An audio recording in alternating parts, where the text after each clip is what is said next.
TJ Talks, an inside session. Welcome to TJ Talks, everybody. Really lovely to have you all here. And this is different. This is not TJ Wow. This is TJ Talks. So it's all a little bit different. We've done a bit of spit and polish to make sure that what we've got is an up-to-date session for you. This is me. I'm the Deputy Editor of Training Journal, and I'm really looking forward to hosting this conversation with Jane Hart. But first of all, let's have a little bit of an idea about what we're doing today. We've changed the format. It's UK lunchtime. It's also very much going to be based around just half an hour, just one speaker. We've got Jane waiting in the wings and ready to go. And it's about getting some inspiration for our role. And I think this quote from Abigail Adams says a lot for me. Learning isn't attained by chance. It must be sought for with ardor. I don't know how you pronounce that one. Ardor. Oh, I don't know. You guys can make it up. And attended to with diligence. In other words, we've got to work hard for it. And that's what I'm focusing on today. You've got the chat window. You guys are using that really brilliantly already. Please share in there links, suggestions, ideas, chat to each other, get to know each other. Also, we've got a question and answer box right at the bottom of your screen. If you want any particular question answered by Jane, just drop it in there and we will make sure we pay attention to it. And of course, you can join us on Twitter at #TJTalks. We have John, who is our editor. He will be doing some tweeting on there. And if you've got any kind of nuggets, any learning points, please do go and do that. And I'm going to share with you the link for Jane on Twitter as well, so you can go and include her in that. The session will be recorded and available on our website. And without further ado, I think it's about time that we got to our speaker. Our question today is all about kind of modern training experiences. So Jane, let's start your video. Let's get you on the screen, and then we will start our discussion. So Jane, thank you so much for being here on our kind of relaunch of TJ Wow as it was and TJ Talks as it is now. Can you just tell us a little bit about who you are and what it is that you do? Well, hi Joan, thanks very much for inviting me to be the first speaker in your new session. I'm very honoured to do that. Okay, well, I think if people probably know me online through Twitter and all the social media places where I sort of hang out, and through my website that I think you put on there, one of the websites. I've got a couple nowadays. So a lot of people know me for my online work, but I also do some real work with real organisations around the world, helping them move the next step forward into thinking about what it means, what workplace learning means. So that's just a little bit about myself.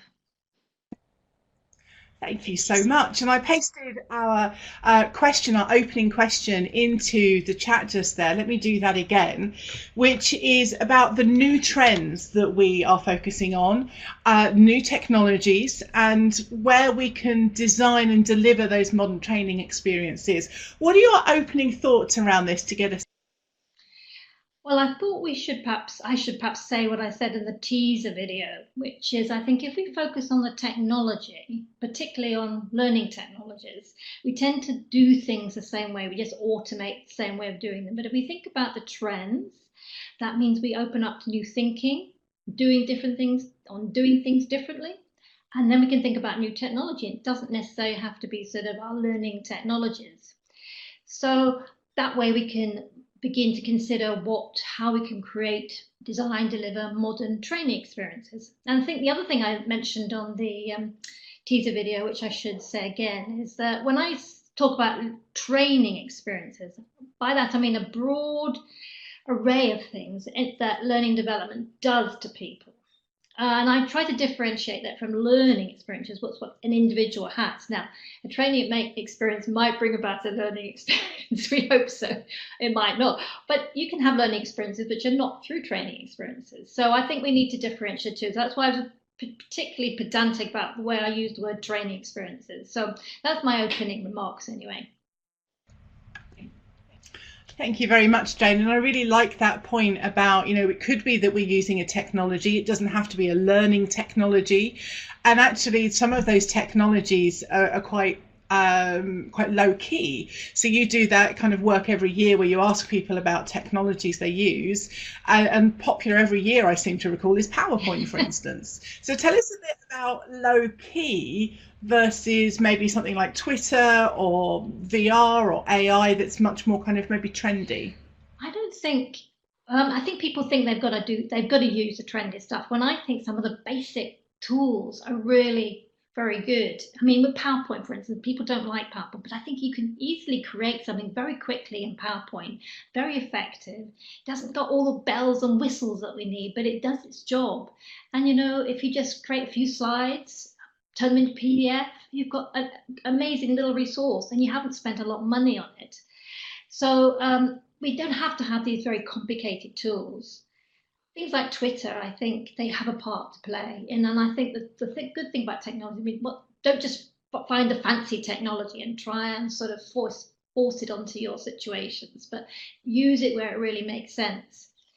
But so I think, you know, with technologies, there's so much out there, and that's the great thing. It doesn't got to be about learning technologies anymore. It can be all kinds of things. And I think it's about exploring what people, you know, what they could use, and then that does open up new ideas. One of the, I mean, what I really wanted to talk about was some of the trends that I'm seeing out there. So maybe I could kind of, I've got three things. I know you asked me to come up with three things, and the first one I'm seeing is that people are creating much more, well, I'm going to say versatility. That's my first trend. Much more creating much more versatile things. Where in the past we just create things with one purpose, a cause, you know, and it was just that. But now people are creating things that have much more multi-purpose. So they could be, you know, could be for some just-in-time training. They could be performance support. They're versatile in the way people use them, and they're versatile in the way you can wrap things around them and make different things out of them. You know, and the tools to create those, as you said, could be a very simple PowerPoint presentation. A few slides can create a very versatile resource that you can do an awful lot with. You haven't got to create some big course, and you know, which is then can only be used as a course purpose. So I think versatility is really, really important now, and I'm seeing a lot of people do that. The other thing, if I can go on a bit, my second sort of trend I'm seeing is something that I call PFE, which stands for Proudly Found Elsewhere. In other words, it's quite the opposite to Not Invented Here. So whereas before people only wanted to do the stuff that they created themselves and they ended up reinventing the wheel, now people seem to be much more open to bringing stuff in from outside. If it solves their problem in the best way, that's much more important for them. And you know, curating is a big term now, but they're going out and they're finding the good stuff, bringing it in, building into part of the sort of the offerings. And L&D can't do everything now anyway, even if, I don't know if they ever could, but you know, they certainly can't provide everything everybody needs. So going out and finding all the good stuff. And some of the technologies, the curation tools, I think are really very valuable. I don't know if I can mention names, but you know, one that I really sort of inspired by is Anders Pink, which is a curation tool which you can use as an individual or as a team, and it brings the good stuff and it's intelligent and can find the stuff that's valuable for you. So that was my second trend. And the third one that I want to mention was integration, which is about the way I'm seeing organizations are now trying to embed their stuff, I'm going to call it stuff, into existing enterprise web-based platforms rather than put them on something else, on a separate learning platform. And I think reason for that is that learning and development do realize that most learning happens in the workflow. So they're bringing the stuff in so it's all part of everyday experiences. So not putting it on their LMS, not their resources we're talking about. Social experiences are sort of within the sort of social collaboration platforms. And everything's much more integrated. And they're seeing them as a sort of central hub for working and learning, which I think really is very powerful. So, you know, learning's being seen in a very different light nowadays, I think. I've been going on about it for years, but I'm really truly seeing it now. Learning is a work activity and it's not something you do separately in a separate place or a separate sort of platform. It's much more integrated. So those are three things that I've noticed in my sort of work with organizations. I think they're really hot trends, really hot topics, and really kind of see where you're coming from with those things. You had a load of great comments around things like using PowerPoint, for instance. And Margaret had said, simple is good. Nancy said, as long as they're used and designed well, they're a great tool, specifically kind of PowerPoint and things like that. And Natalie says, so long as you know exactly what you're trying to do and you're sure it's the right format, then there's no need to get overly complex for the sake of it. So there's a lot of people kind of agreeing with that, which is wonderful. And we've got a question from Margaret in the question and answer pod. Thank you, Margaret, for that. And what Margaret asks is, how do you get people to accept more modern training? So many still want traditional face-to-face and passively consuming. We see a huge trend with that, with things like just passively consuming YouTube videos or turning up and not really having questions to ask or thoughts to kind of add and contribute and just wanting to soak stuff up. And whilst there's value in that, absolutely, you know, it's not always about bums on seats in a face-to-face training session. So when we're thinking about people, I suppose we could go two ways with this, Jane. We could go with managers, stakeholders, decision makers, and we could also go with the culture of the attendees, the workers, the people themselves, so to speak. Gosh, well, that's a big question, isn't it? But you know, my feeling on this is that if we go back to my first point about versatility, if we make things as versatile and as possible, people can opt to do the things that bring them value. So we don't force everybody to go on a classroom course.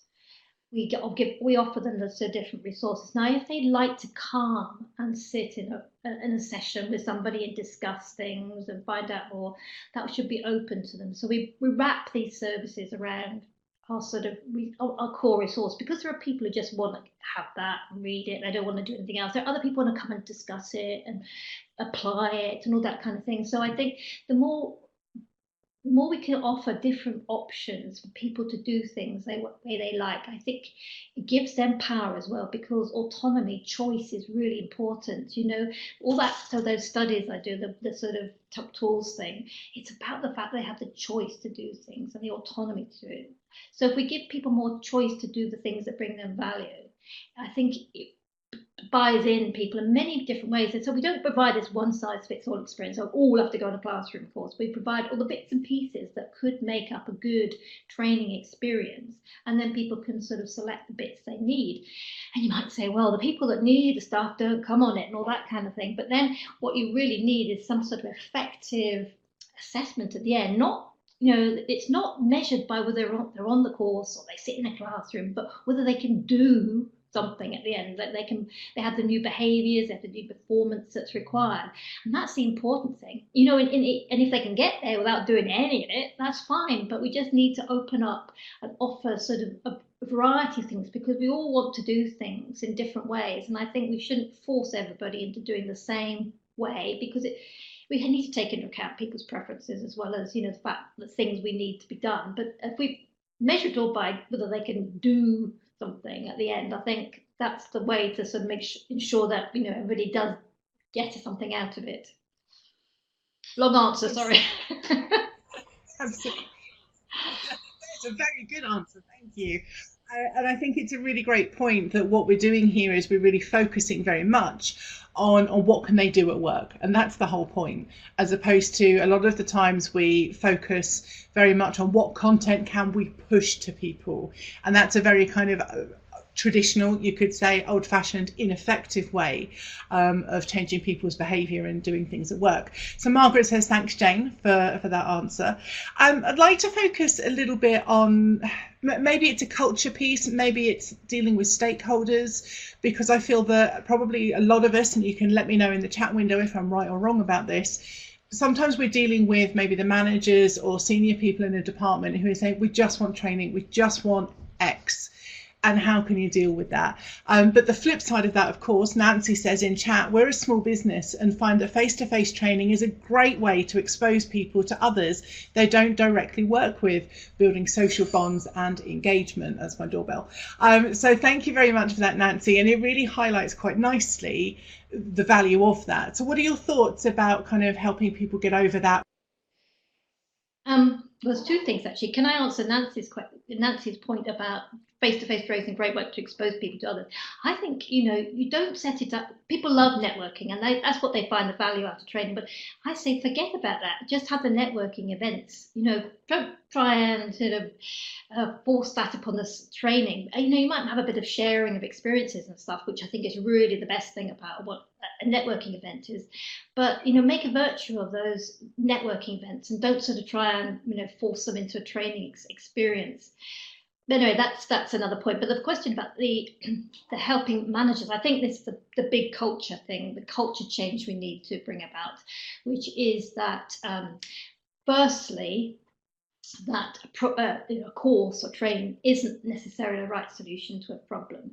And managers can't just have a problem, phone up the training department, order a course, which is what they do. But we need to help them go in and help them identify what the real problem is and what the best solution is. It might not be training, it might be something completely different. And if it is some form of training, what the best thing would be for the people, and work with the people to help them identify that.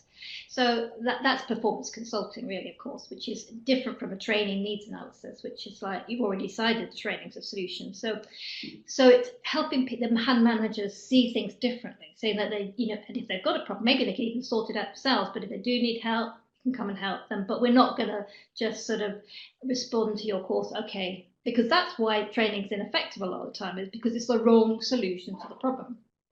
But I also think managers need to take more responsibility for growing, developing their team.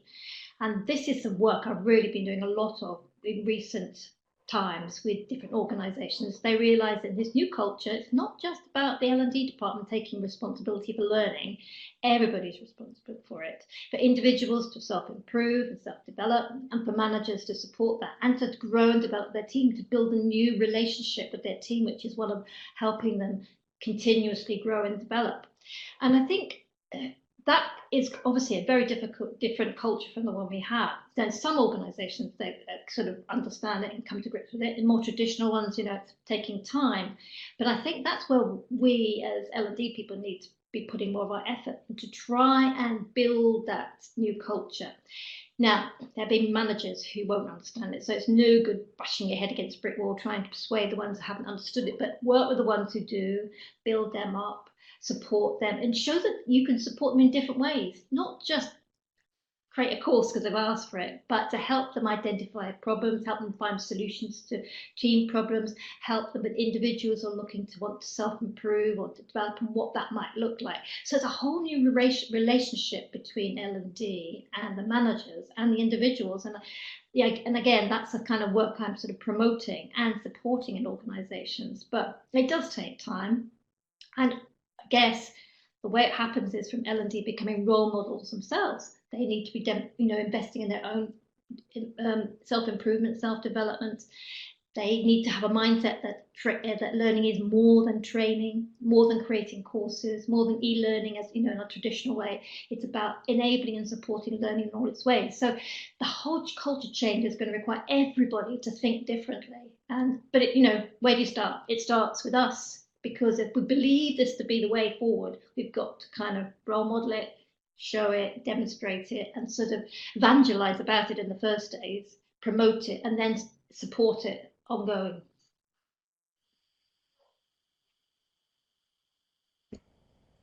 Yeah, absolutely. And I met somebody recently who was a product evangelist within a software company, and that was his title, was evangelist. I loved it, and it suited him down to the ground. He was a larger than life personality. He was great. But this kind of links in really nicely with Viv's question, which is, what is your perspective on how much businesses are asking for modern workplace learning versus L&D realising it's the right thing to do and actively influencing the business to change? What's your perspective on how much businesses are asking? They're not asking for it because they don't think they're going to get it.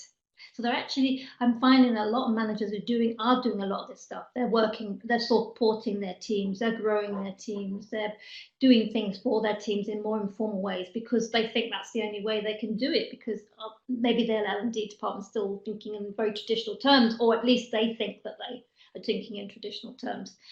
So I think if you as an organisation, if you as an L&D team are in an organization, you need to find out what's going on. You know, are people thinking like that? Are you trying to push it in different ways?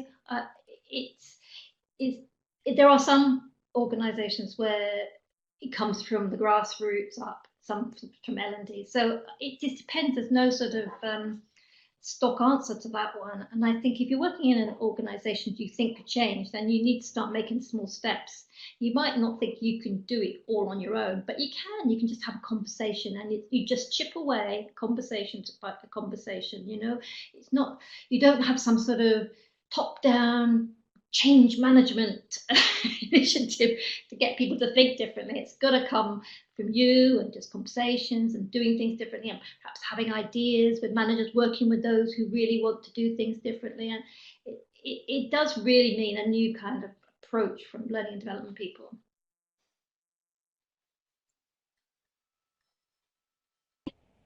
And to that point, Jane, Olivia in the chat window has shared, she says, hi, thank you, Olivia. And she says, I find managers trust training with almost blind faith. We recently found that many people suffer from stress and overwhelm.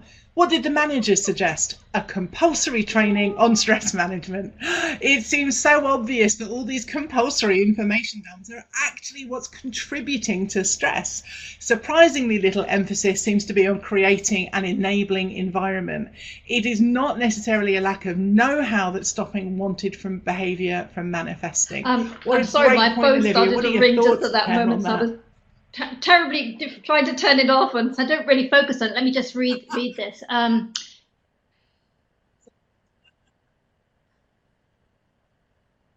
So whilst you're reading that, Jane, I think it's a really great question, Olivia. And lots of people, I think there's two ways of looking at that. That blind faith is really positive because they are seeing you as you and your team maybe as a trusted place to go to fix problems. The fact that they've seen the problem maybe incorrectly, and it's maybe the wrong solution for it, that's another conversation. And that's where the performance consulting or action mapping processes can really support you kind of having those conversations. But in the first instance, yeah, I mean, you know, it's difficult to overcome this. You know, as I say, there'll always be people, managers who think like this. You've got, oh, here it goes again, for goodness sake. Sorry about it. I think you just have to work with the managers who do see things differently, and then they can share their experiences with other people, with other managers. You know, you can't really go straight in and start dealing with these managers necessarily, you know, and change their viewpoint overnight. You need to work with a number of people, and really managers need to talk to one another and start thinking and sharing experiences. And I think this tends to suggest that they're just kind of sitting in a sort of vacuum or a sort of a tunnel, and they're not sort of seeing what's going on around them. So I think that's really important. And also demonstrate that, you know, as a training team, you're not just about training, you know, you're about supporting learning in all its ways. So, but the more you create courses, the more you deliver courses, then that's difficult to break out of that. So there's got to come a point when you have to say, stop. And I know it's very difficult for people to do that, because I often say this and they go, oh, I can't stop it. You know, I need to create these things, but you've got to there's got to be a time when you say, stop, let's think, let's change this, you know, because otherwise we'll just carry on doing the same old stuff over and over again.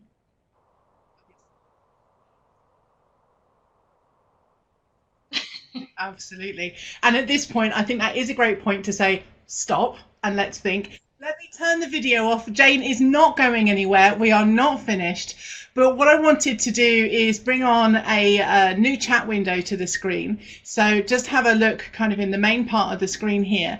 And I'd just like to take a couple of minutes at the end of our session here to reflect on what we're going to do after today's session. We've had some great conversations so far. There's some more in the chat window from Viv and Ian, and Olivia says, great comments, thank you. So it's absolutely our pleasure, Olivia. But have a look in that chat window in the main part of the screen. What are your key takeaways from today? What's your reflection point?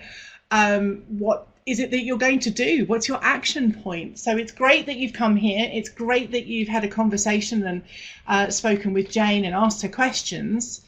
but what are you actually going to do? And whilst people are typing, Jane, what are your reflections on what people have been sharing and on what people have been asking in our session today? Because, people do recognise the issues, they do recognise that needs things to change. And which is brilliant, because I often in the past, I talk about this stuff and they look at me as if I'm from Mars or something. But I'm getting the feeling that there is real good feeling and an impetus to do things differently. And I think it's just about how you take the next steps, what you do, what little things you can do to kind of start making a cultural change, really. Perhaps you could do that from the ground up, but you could do that from changing mindsets. But I can see from the comments that people are thinking very differently, so that's great.